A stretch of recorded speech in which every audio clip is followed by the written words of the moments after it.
Bonsoir, merci d'avoir cliqué cette vidéo, c'est encore Evelyne. Que le Seigneur Jésus-Christ vous bénisse richement et vous accorde sa paix et sa joie.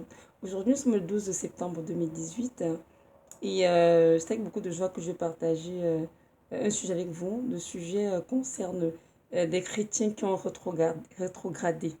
Donc, mon titre sera intitulé Brebis égarées, Jésus t'aime encore. Donc, cette vidéo est adressée à tous ceux qui ont connu le Seigneur Jésus-Christ, qui ont marché avec lui un certain temps et qui, pour X ou Y raison, ont quitté le chemin étroit qui mène au paradis et qui aujourd'hui se sont retrouvés dans le monde, c'est-à-dire loin du Seigneur. En fait, ces personnes sont retournées à ce qu'elles avaient vomi et elles sont donc retournées dans leur vie souillée par le péché. Il est vrai que la vie chrétienne n'est pas un long fleuve tranquille, hein, comme beaucoup le pensent ou le prêchent. Mais nous devons comprendre que notre Seigneur Jésus-Christ nous a donné toutes les armes, hein, et le Saint-Esprit avec nous pour nous aider à persévérer ce chemin étroit jusqu'à ce qu'il vienne nous chercher. Donc, le Seigneur Jésus-Christ nous a donné ce que nous avons besoin pour pouvoir avoir une vie chrétienne, comment dirais-je, victorieuse. Et que sa volonté n'est pas que quiconque s'égare, mais au contraire, sa volonté c'est que tous soient sauvés et parviennent au paradis. Nous allons lire un texte dans la parole qui est dans Matthieu 18, verset 12 à 14 qui dit ceci. Je vais lire. Donc, le texte c'est la parabole de la brebis égarée. Que vous ensemble, si un homme a 100 brebis et que l'une d'elles s'égare, ne laisse-t-il pas les 99 autres pour aller dans les montagnes chercher celle qui s'est égarée? Et s'il arrive qu'il la trouve, je vous le dis en vérité, il en a plus de joie que pour les 99 qui ne se sont pas égarés. Ainsi, ce n'est pas la volonté de votre Père qui est aux cieux qu'un seul de ces petits périsse. On voit le texte a été rédigé par Matthieu, mais ses parents sont venus de la bouche du Seigneur Jésus-Christ qui était justement en train d'enseigner à ses disciples le cœur du Père. Donc la volonté du Père est que tous ces petits, donc c'est-à-dire tous ces enfants qu'il a sauvés parviennent au paradis et qu'aucun d'eux ne périsse en chemin. Mais malheureusement, il y a beaucoup d'enfants de Dieu qui, durant la marche chrétienne, ont été heurtés à beaucoup d'obstacles, à des épreuves, et qui, malheureusement, ils n'ont pas pu tenir, en fait. Les épreuves les ont renvoyés dans le monde, alors que ce n'est pas l'attitude qu'ils auraient dû avoir. Donc, c'est ça. Nous savons tous que la vie chrétienne demande beaucoup d'endurance. Oui, nous savons tous qu'il y a la parole que ceux qui vivront pieusement en Christ seront persécutés. Donc, il n'y a pas de vie chrétienne sans persécution. Le chemin étroit qui mène au paradis est un chemin parsemé de nombreux obstacles, de plusieurs épreuves, de tentations, de tests. Et c'est parfois très difficile de faire face à tout cela. Donc, ça prend vraiment beaucoup de courage, d'endurance, de force, d'abnégation pour vaincre en fait et vraiment laisser le Saint-Esprit nous conduire, nous construire, nous enseigner sur ce chemin. Et donc, le juste, en fait, ne marche pas par les circonstances qui sont autour de lui, mais le juste doit marcher par la foi. Parce que la foi, c'est la substance, justement, qui nous fait tenir dans l'adversité, peu importe les circonstances, peu importe ce que nous vivons. La foi que nous avons en Jésus de Nazareth nous aide vraiment à tenir dans les épreuves, sachant que peu importe ce qui arrive, notre Dieu est avec nous. Il dit que dans Hébreux 6, Hébreux 11, 6, pardon, que sans la foi, il est impossible d'être agréable à Dieu. Nous comprenons bien que Jésus-Christ est l'auteur et le consommateur de notre foi et qu'il désire que nous ayons une foi ferme et inébranlable en lui. Telle est sa volonté. Donc le chrétien qui est déclaré juste doit marcher en fait par la foi et avoir une foi ferme, hein, inébranlable en Jésus-Christ de Nazareth. Parce que si ce chrétien n'a pas cette foi, c'est sûr que des épreuves auxquelles il peut être confronté pourraient le faire retourner dans le monde, alors que ce n'est pas du tout la volonté du Père. On lira ensemble un texte qui est dans Hébreu. Hébreu chapitre... pardon, et voilà. Hébreu chapitre 10, des versets 38 à 39. Donc, je vais lire 38 à 39 qui dit ceci. Or, le juste vivra par la foi, mais si quelqu'un se retire, mon âme ne prend pas de plaisir en lui. Mais nous ne sommes pas de ceux qui se retirent pour se perdre, mais de ceux qui ont la foi pour le salut de leur âme. Donc nous comprenons bien dans ce texte que Jésus-Christ s'attend à ce que nous marchions par la foi, non par la vue, et qu'une fois qu'on se retire, hein, ça dit arrêter la marche chrétienne parce que c'est trop difficile, il y a trop d'épreuves, il y a trop d'exigences, Seigneur, je suis plus capable, tu peux ma vie d'autrefois, donc je vais arrêter de te suivre dans le monde. En fait, c'est Satan qui trompe ces personnes parce qu'en fait, en rentrant dans le monde, en fait, ta condition est pire que la première. C'est en Jésus-Christ que tu as la lumière. C'est en lui que tu es éclairé, que tu as la vie, en fait, en abondance. Mais dans le monde, ces plaisirs que je dirais passagers, qui te font palpiter le cœur ne sont qu'éphémères. Parce que ces choses vont passer, en fait. Mais il n'y a que l'amour de Dieu pour toi qui va te garder dans la lumière de Christ et te conduire jusqu'au paradis. Donc, le Seigneur aujourd'hui vient dans cette vidéo te dire, si tu fais partie de ces personnes-là qui ont connu Christ, qui ont marché le Seigneur, mais qui à cause des épreuves, de la persécution, de plein d'autres choses que je ne peux pas tout savoir, c'est sûr, ont arrêté de suivre Christ dans le monde. Jésus te dit aujourd'hui qu'il t'aime encore et il veut te sauver et que son amour pour toi n'a pas changé. Il est le même hier, aujourd'hui, éternellement. Il veut te faire comprendre qu'il t'aime encore. Même si dans ta vie n'est pas le péché que tu commets, mais il t'aime encore et il t'appelle aujourd'hui à venir à lui et à te repentir. C'est sûr qu'en tant que chrétienne, moi aussi j'ai vu beaucoup de choses dans ma vie. J'ai eu beaucoup de difficultés, beaucoup d'épreuves, beaucoup de tests et j'avoue que la vie chrétienne est parfois très très exigeante et ça rend vraiment la grâce de Dieu pour pouvoir tenir et marcher dans ses voies. Mais aussi à côté, on se rend bien compte que près du Seigneur, nous avons tous nous avons besoin. Le Seigneur ne nous laisse pas seuls, hein, mais il nous donne vraiment la capacité de marcher avec lui. Il nous donne vraiment la consolation dont on a besoin. Il guérit nos maladies. Il nous enseigne. Il nous donne vraiment les stratégies pour pouvoir vaincre le péché dans ce monde. Et je sais qu'il y a beaucoup de chrétiens qui se sont retrouvés à quitter comment dire, le Seigneur. Pas parce qu'ils n'aiment pas le Seigneur, parce qu'ils ont été déçus par beaucoup de choses autour d'eux. Il y en a notamment des chrétiens qui étaient dans l'église et ils ne sont pas sentis aimés, sentis rejetés. Alors ils ont quitté l'église. Donc toi, tu m'entends sortir d'un chrétien qui est dans l'église, tu étais humilié, méprisé, tu étais trahi, tu étais rejeté par tes frères et tes soeurs en Christ.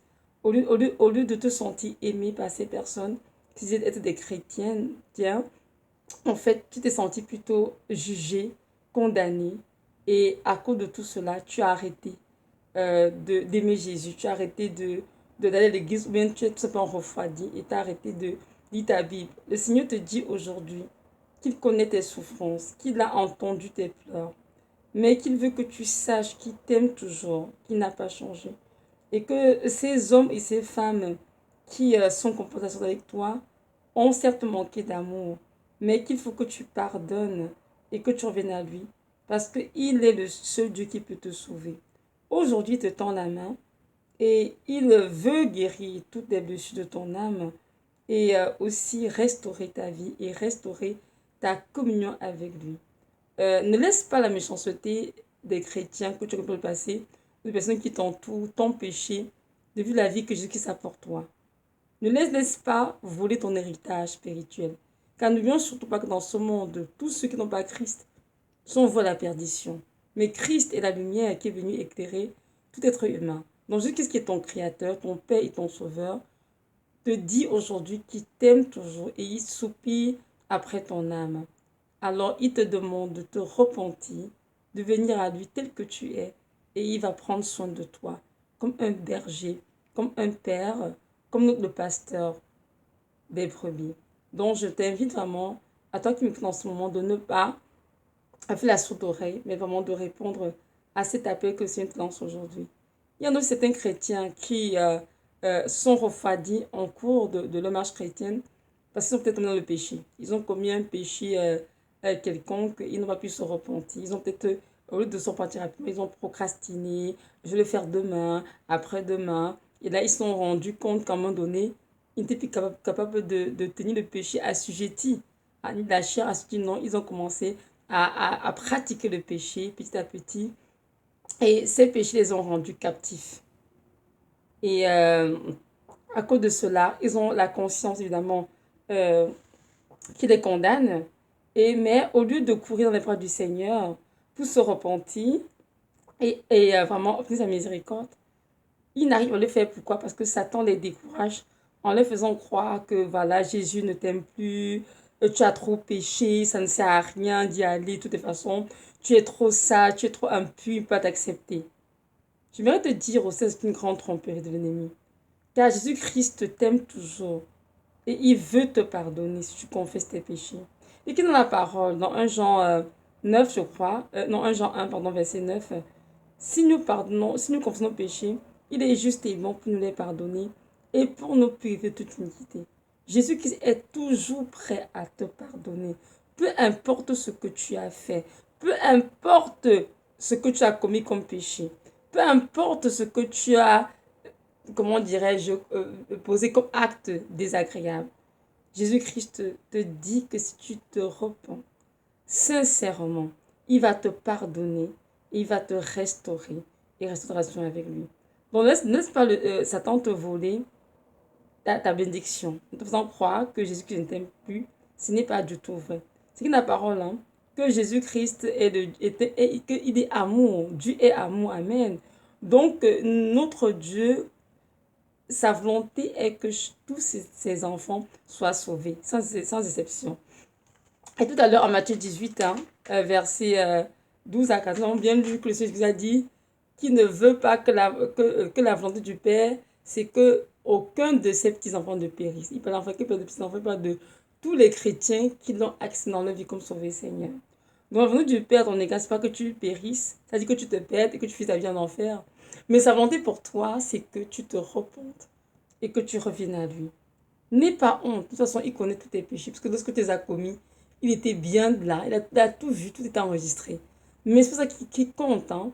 Dans la vie, on dit toujours, c'est humain de tomber, mais c'est divin de se relever. Oui, tu as péché, on ne peut rien changer à cela. Mais aujourd'hui, Jésus qui te tend la main de la grâce en te disant, oui, mon enfant, je sais que tu as péché contre moi. Mais je te dis que je t'aime encore. Viens à moi, reviens vers moi. Demande pardon, je te pardonnerai, je te guiderai et je te restaurerai. Donc, telle est l'appel que le Seigneur te lance aujourd'hui. Je veux vraiment t'encourager à ne pas laisser l'ennemi te tenir dans la culpabilité, mais au contraire, de courir avec empressement dans le bras de ce Père qui t'a tant aimé, qui t'a créé et qui a donné sa vie pour toi, afin que tu puisses avoir la vie éternelle si tu crois en lui. Alors, tu l'as connu une fois, tu as goûté à sa bonté, tu as goûté à son amour, tu as goûté à sa compassion et à sa patience. Donc, aujourd'hui n'a pas changé. Il est le même hier, aujourd'hui, éternellement. Donc, je t'encourage vraiment à vivre dans sa présence et à te repentir et de laisser le Seigneur restaurer votre relation à tous les deux. Cela te fera beaucoup de bien et ainsi tu pourras retrouver ta joie de vivre et savoir que tu feras partie de ceux qui seront enlevés lorsqu'il reviendra bientôt. Et surtout, sur la fin des temps, n'oublie surtout pas cela. Jésus qui se revient bientôt, cherchez ceux qui lui appartiennent, c'est-à-dire ceux qui de un l'ont reçu dans le cœur comme sauvé Seigneur et de deux ceux qui marchent en obéissance à sa parole. Donc si tu l'as connu et que à un moment donné tu as renoncé à lui pour retourner dans le monde, nous sommes tous les d'accord, lorsqu'il reviendra, tu ne feras pas de ceux qui seront enlevés. Alors que ce n'est pas ça sa volonté. Il veut que tu passes ton éternité au paradis avec lui. Donc je t'encourage aujourd'hui, à reconsidérer ta voie, à revoir où tu es péché, à te repentir tout simplement et laisser ce Dieu de gloire te consoler, te laver, te nettoyer et te restaurer dans ta dignité d'enfant de Dieu. Donc voilà, c'est ça. Il y a aussi un autre groupe de chrétiens qui ont rétrogradé tout simplement parce que ils ont été très persécutés par leur famille à cause de leur foi en Jésus. Oui, nous savons tous qu'il y a beaucoup de chrétiens dans ce monde hein, qui sont extrêmement persécutés pour leur foi en Jésus de Nazareth. Et j'avoue que ça prend parfois comment dirais-je, une force surnaturelle pour résister à cette pression familiale.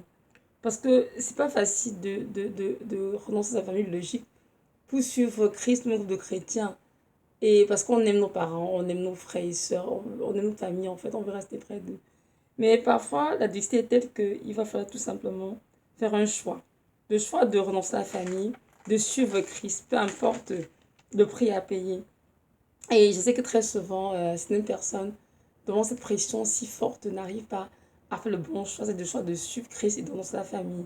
Mais ces personnes choisissent plutôt de renoncer à Christ, de ne vivre de foi en cachette, mais de continuer de rester avec leur famille. Et très souvent, à un moment donné, elles sont tellement persécutées qu'elles finissent par laisser tomber, en fait, tout simplement. Elles vivent tout simplement la vie que leur famille veut qu'elles vivent. Mais ce n'est pas non plus la volonté de Dieu pour toi. J'aimerais te dire que je veux que tu saches que Jésus-Christ t'aime encore. Il désire te sauver. Il a vu combien tu l'aimes. Il a vu combien tu t'es persécuté par ta famille. Mais je veux te dire de ne pas laisser ta famille décider à ta place. J'aimerais t'encourager de continuer de les aimer, de prier pour eux, afin que la lumière de Christ entre dans leur vie. Mais aussi, j'aimerais t'encourager à choisir de vivre ta foi en Jésus de Nazareth. De ne pas retourner dans ta famille, c'est-à-dire faire des pratiques à eux, mais au contraire, de choisir d'aller vers ton Seigneur, Jésus de Nazareth, qui a donné sa vie pour toi. Ta vie ne peut pas te sauver, ça c'est une certitude, nous savons tous. Mais Jésus-Christ de Nazareth est le seul qui peut te sauver. Alors je t'en prie, essaie de t'asseoir, de réfléchir et de choisir la vie. Il est écrit dans Deutéronome, je mets devant toi la vie et la mort. Choisis la vie, tu vivras. Alors je t'encourage à choisir la vie afin de vivre. Ne laisse pas ta famille avec l'intimidation te garder euh, dans les ténèbres. Avec eux, ils sont. Non, ne laisse pas faire cela. Au contraire, lève-toi, prie ce Dieu, demande-lui sa direction, sa protection et choisis d'embrasser la lumière qui t'a éclairé auparavant. Reste dans cette lumière qui est de Jésus de Nazareth et laisse-le te conduire, te nourrir et te préparer pour la vie éternelle. Parce que si tu ne fais pas cela, ce sera tellement dommage. Parce que tu auras rencontré la lumière, mais tu restes tombé la lumière à cause de ta famille. Et dans la parole que tous ceux qui vivent pieusement en Christ seront persécutés. Donc tous les chrétiens, loin de Dieu, sont persécutés. D'autres par leur propre famille, d'autres par les amis, d'autres par les frères en Christ, d'autres par les gens du monde. Bref, d'autres par des démons, pas ça, tout simplement. Donc tout le monde est persécuté. Mais nous devons comprendre que la seule chose qui nous fait tenir ferme de l'investir, c'est notre foi. Ah, donc c'est pour ça que Dieu nous exhorte tous à avoir une foi fondée, inébranlable en lui. Ce sont que peu importe ce qui fait autour de nous, il reste notre Seigneur et notre Sauveur. Et que personne ne peut ôter cela de nous, quoi. C'est voilà. Donc, je vais un autre passage dans la parole. Le texte, c'est dans le livre de Somme, Somme 27, verset 10, qui dit ceci. Somme 27, 10. Car mon père et ma mère m'abandonnent, mais Yahweh me recueillera. Donc, comprends bien que même si ta famille t'abandonne, Jésus-Christ Nazareth et Yahweh te recueillera. Il n'abandonne pas les orphelins. Il est notre Père à tous et il prend soin véritablement. Vous savez, dans le Somme 103, il est écrit comme un père a compassion de ses enfants, il a la compassion de ceux qui le craignent. Donc, de ceux qui ont la compassion de toi, il veut prendre soin de toi. Mais ne laisse pas ta famille t'arracher la vie qui t'est donnée. Mais accroche-toi à Jésus, choisis la vie et alors tu vivras. La vie chrétienne, comme je le dis tout à l'heure, n'est pas un long fleuve tranquille. Beaucoup de personnes, lorsqu'elles sont venues au Jésus de Nazareth, on leur a dit ben non, tu auras un mari, tu auras un travail, tu auras une vie heureuse, tu auras une vie sans difficulté, tu auras une vie sans persécution. Mais ce n'est pas ce que nous dit la parole. Jésus nous a dit la parole que si quelqu'un me suive, qui renonce à lui-même, qui porte sa croix et qu'il me suive. Amen. Donc nous comprenons bien que la vie chrétienne est une vie de renonciation permanente. Et aussi nous portons nos croix tous les jours pour suivre Christ. Et lorsqu'on parle de croix, on parle de fardeau, de ce qui pèse, de ce qui nous chagrine, de ce qui nous attriste. Mais Dieu sait très bien que malgré les persécutions, malgré les circonstances de la vie, nous allons rester attachés à lui parce que nous savons tous à quel prix il nous a rachetés de la vaine manière de vivre. Pas avec de l'or périssable, comme la parole, non, mais au prix de sa vie et de son sang. Donc, c'est la raison pour laquelle nous ne pouvons pas négliger un si grand salut qui nous était donné gratuitement. Alors, notre Dieu nous appelle aujourd'hui à Saint-Honorin, à avoir cette famille devant lui et de marcher à sa suite tous les jours de notre vie.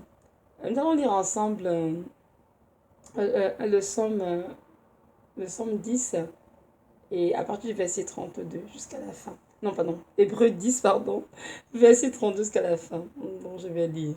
Oh, rappelez-vous des premiers jours où, après avoir été éclairés, vous avez soutenu un grand combat de souffrance, ayant été d'une part exposé à la vue de tout le monde aux opprobes et aux tribulations, et de l'autre vous associant à ceux qui ont souffert de semblables indignités. Car vous avez aussi pris part à la souffrance de mes liens, et vous avez accepté avec joie l'enlèvement de vos biens, sachant en vous-même que vous avez dans les cieux des biens meilleurs et permanents.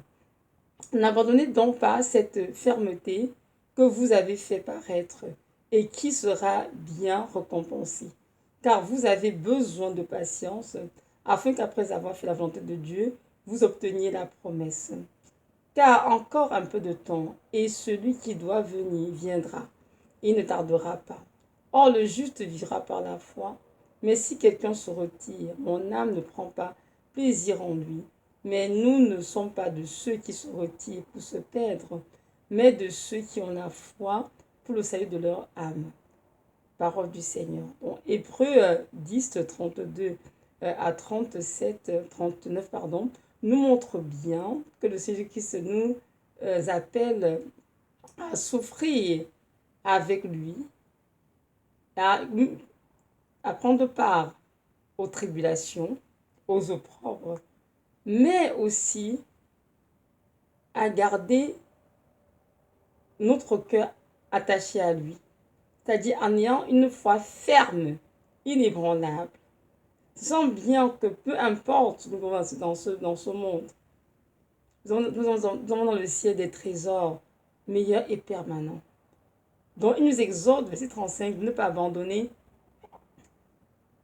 notre fermeté. Amen. D'être patient, de continuer à faire la volonté de Dieu afin d'obtenir la promesse. Amen. Et cette promesse, c'est quoi? C'est passer l'éternité près du Seigneur. Car encore un peu de temps, ce qui doit venir viendra. Amen. Il ne tardera pas. Le Seigneur vient bientôt, justement.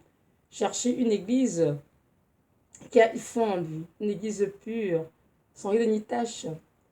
Mais c'est en lui dit ceci. Or, le juste vivra par la foi. Mais si quelqu'un se retire, mon âme ne prend de plaisir en lui. Donc, le Seigneur voudrait que nous vivions tous par la foi et que personne ne se retire. Mais au contraire, verset 39, que nous persévérions ce chemin étroit dans nos souffrances pour le salut de nos âmes. Avec quoi? Avec foi, évidemment. Donc, je voudrais t'encourager, toi qui m'écoutes en ce moment, que Jésus qui ne veut pas que tu te retires pour te perdre, mais il veut que tu aies la foi pour le salut de ton âme.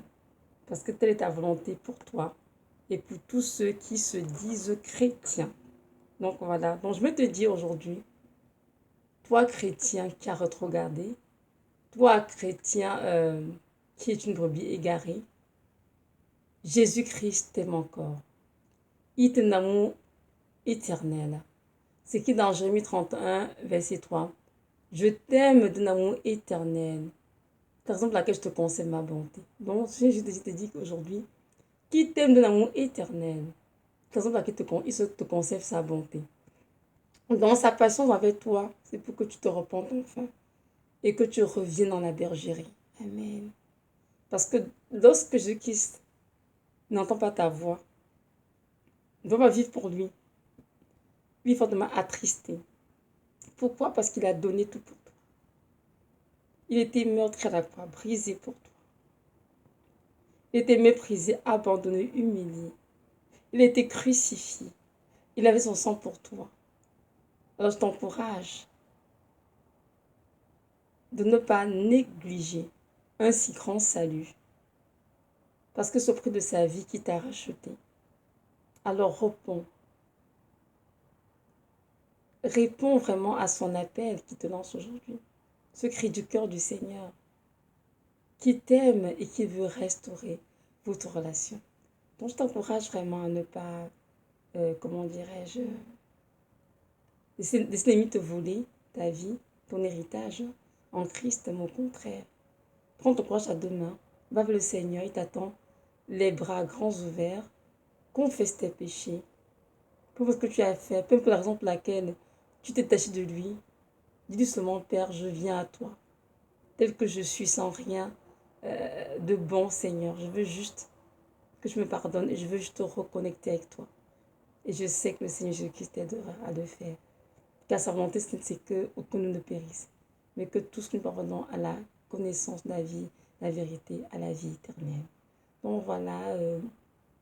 Maintenant, si toi, tu es une personne qui ne connaît pas du tout le Jésus de Nazareth, moi, je te dire aussi que lui aussi, il t'aime. Et il s'occupe de sa vie aussi qui t'a racheté et qui supplie après ton âme. Donc, je t'encourage à ne pas, comment dirais-je, vivre comme si Dieu n'existait pas. Vu que tu saches qu'il y a un Dieu qui t'a créé, qui t'a aimé et qui m'a Golgotha pour toi afin que tu vives et que tu aies la vie éternelle. Et ce Dieu, c'est Jésus-Christ de Nazareth. Il n'y a pas de salut à aucun autre Dieu que lui. Il est le seul qui a de te sauver, de te guérir, de te faire entrer dans ta destinée. Alors je t'encourage à faire ce pas de foi, à te repentir tes péchés et à l'excellent ta vie comme ton sauveur Seigneur. Donc voilà. Soyez richement bénis et que le Dieu de gloire vous accorde la grâce de vivre la vie qu'il a pour vous et de demeurer sous son abri. Amen.